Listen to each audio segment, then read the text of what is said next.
I want you to imagine someone's son. He's in his 40s, his life has worn him down. He lives with painful illness that leaves him sick, exhausted, and often unable to leave the house.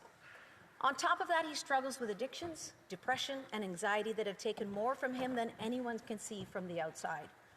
Some days he can barely hold it together. He relies on his family for a place to live, for food, for help getting through the week. They're doing their best, and he's doing his best, but the weight of it is crushing. One day, he finally meets a psychiatrist. He goes, hoping that this might finally be the start of real help. His addictions still haven't been treated. His mental health care hasn't truly begun. He's vulnerable, scared, and hanging on by a thread. And in that appointment, instead of being offered a plan to get him stable, MAiD is raised as an option. The assessment moves ahead. And before he ever receives proper support for his mental health or his addictions, he is approved. His MAiD provider is the one who drives him to the place where his life has ended. Speaker, this is someone's son, a son who needed help, not a final exit. Believe it or not, this actually happened here in Canada. And this is where we are headed if we do not act. Unless this Parliament chooses a different path, Canada will allow MAiD for people whose only condition is mental illness. That means men and women struggling with depression, trauma, or overwhelming psychological pain could be steered toward death by a system that too often cannot offer timely treatment, consistent follow-up, or even basic support. That's why I brought forward Bill C-218, the Right to Recover Act. It's simple. It asks Parliament to stop, consider what we've learned, and act responsibly before people are irretrievably harmed. I often think of my grandparents who immigrated here after World War II with very little. They chose Canada because it was a place where people had endless opportunities to better themselves, where neighbors watched out for each other and communities worked in unison to make a better life for all. They built a Canada where the vulnerable were cared for, where the less privileged in society were valued and treated with equal care. Those fundamental values attracted millions of immigrants over the years. But today, many Canadians fear we're losing those values. Canadians themselves remain some of the most compassionate people you'll ever meet. But our system is overwhelmed, stretched thin, and unable to meet the needs of people who are suffering.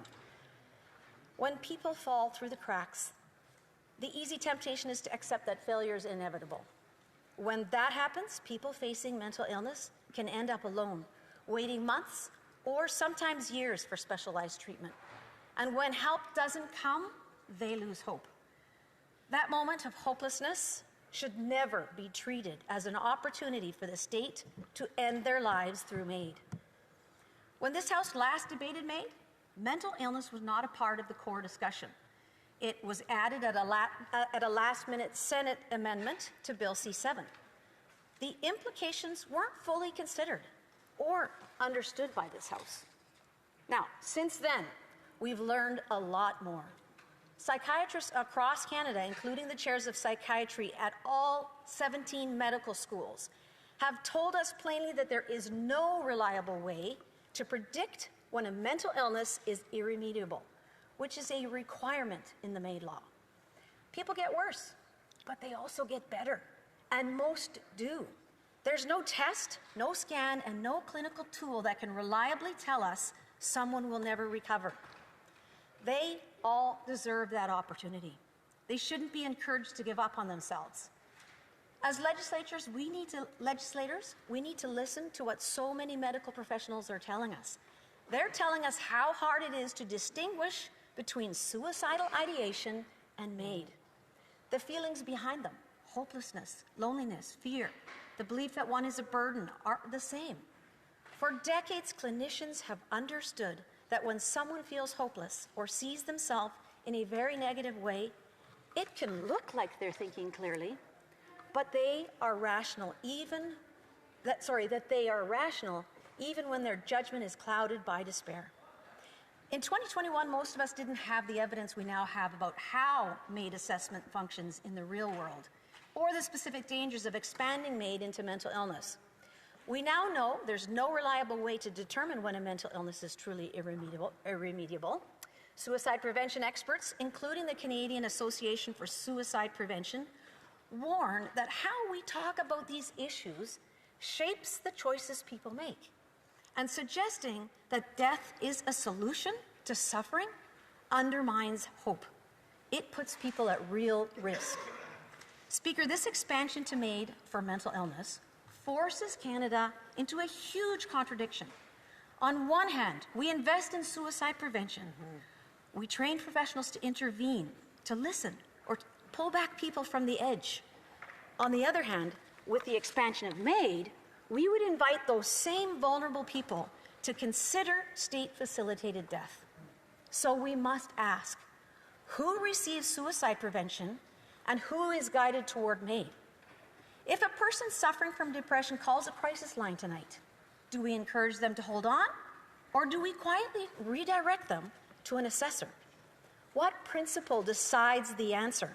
What medical test? What ethical standard? There is none, because the very feelings that drive someone to seek MAiD, hopelessness, despair, the belief that they are a burden, are the same signals that every suicide prevention worker is trained to treat as a cry for help. We would never tell a struggling teenager that their wish to die is rational. We would not tell a grieving spouse that their darkest moment is a reasonable exit point. We would reach out. We would support them. We would insist that their lives still matter. So why should that change simply because despair is given a different label? When someone feels worthless, our duty is not to agree with them. It's to stand with them until the light returns. Canada must decide, are suicidal citizens people in need of protection or candidates for state-sanctioned death? We cannot pretend that they are both. Besides all this is the fact that we already know the current safeguards are failing. Speaker, let's be absolutely clear about what an expansion to MAiD for mental illness would mean. If Canada cannot protect vulnerable people under the current rules, then expanding eligibility to those whose very illness clouds judgment, hope, and decision-making will lead directly to preventable deaths. We're already witnessing cases where safeguards fail, where capacity is misjudged, and where people are assessed in moments of confusion, exhaustion, or pressure. If the system cannot uphold basic protections now, it won't. It can't protect those suffering from severe psychological distress. An expansion would be reckless. And the evidence is already in front of us. A recent article about Ontario's MAiD Death Review Committee findings lays out in plain and troubling terms cases that would worry every Canadian. They describe a man, I'll call him Bill, who had cancer. Earlier in his illness, he had briefly mentioned MAiD, as frightened patients tend to do. But by the time he was assessed, he was delirious, confused, and heavily sedated. His own medical team made it clear that he no longer had the capacity to make major decisions. Yet, a MAiD assessor shook him awake, took the faint motion of lips as consent, withheld sedation, obtained a rushed virtual second opinion, and ended his life that same day. Bill was not stable. Bill was not capable. He did not understand what was happening. In another case, a woman, let's call her Margaret, wanted palliative care. She said so the day before her death. But she didn't qualify for hospice. And her husband, worn down by caregiver exhaustion, arranged for urgent MAiD assessment instead. The day before, she told him she wanted to die with proper palliative support, but the next day, 2 assessments were rushed through. Her final wishes were overshadowed by the strain of a caregiver who could no longer cope. And another woman, let's call her Alice, living with advanced dementia, unable to communicate her wishes in any meaningful way. Her family brought MAiD forward twice. Minimal documentation, little clarity, no clear expression of consent, yet she was approved. All of these examples were drawn from the auditor's report. These are stories about real people, family members, friends, Shame. neighbors, fellow citizens, people to whom we owe a duty of care. Speaker, these demonstrate that vulnerable Canadians are already at risk under the current MAiD regime. People who are confused, pressured, exhausted, or unable to communicate are slipping through the safeguards that were supposed to protect them. If safeguards fail for patients with physical illness, where assessing capacity is clear and verifiable, what will happen when the only condition is a mental illness, which by definition clouds judgment and hope? To offer death at that moment will place some of the most vulnerable people in this country directly in harm's way. Right.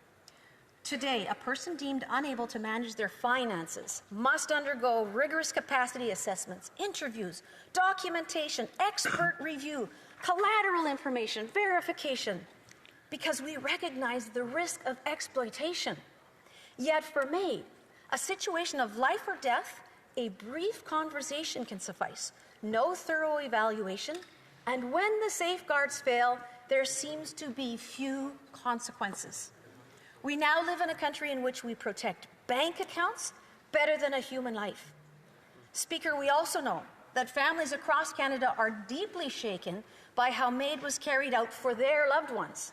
They describe decisions that felt rushed, influenced by poverty, loneliness, or a lack of access to proper treatment, not by a calm and informed choice.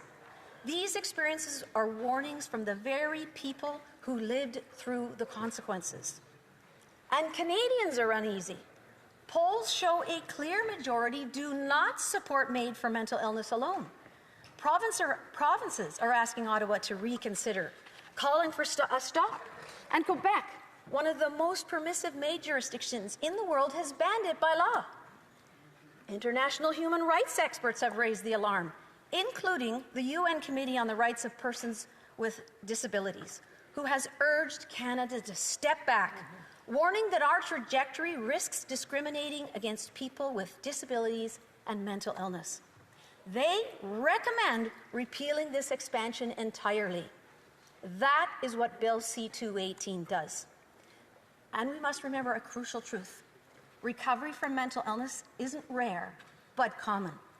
Time and again, people who once felt utterly hopeless have rebuilt their lives once they received proper care and stable support. Every one of us knows someone, a neighbor, a colleague, a family member, who walked through a very dark season and is now grateful to be alive. These stories matter because they show us what's at stake. Sadly, that's not true in every case, but there is no reliable way to know in advance who will recover and who will not. No test, no scan, no certainty. I respectfully suggest that when someone's judgment is clouded by psychological distress, our duty is to offer treatment, protection, and time, not an irreversible decision based on guesswork. If MAiD is expanded, we will be forced into an impossible paradox. A suicidal person calling a crisis line is urged to hold on. Yet, if they request MAiD, that same despair may be treated as justification for death. This is why Bill C-218 is necessary. It stops the 2027 expansion to mental illness because the evidence cannot support it, the safeguards cannot sustain it. Vulnerable Canadians are already at risk. Expanding eligibility now is reckless. A strong country does not turn its back on those who suffer, but believes in their future and gives them time and care to heal. Speaker, I urge every member in this House to support Bill C-218 so that Canada remains a nation that protects the vulnerable, offers treatment before despair, and gives every person the chance to recover. Let's take this responsibility seriously. Let's listen to the warnings of those who are assessing the failures in the system. Let's listen to the families who've lived through the consequences of MAiD, to those who survived mental illness and rebuilt their lives. And let's remember the kind of country we claim to be, one that protects the vulnerable and gives people the time, care, and dignity they need to heal. Thank you.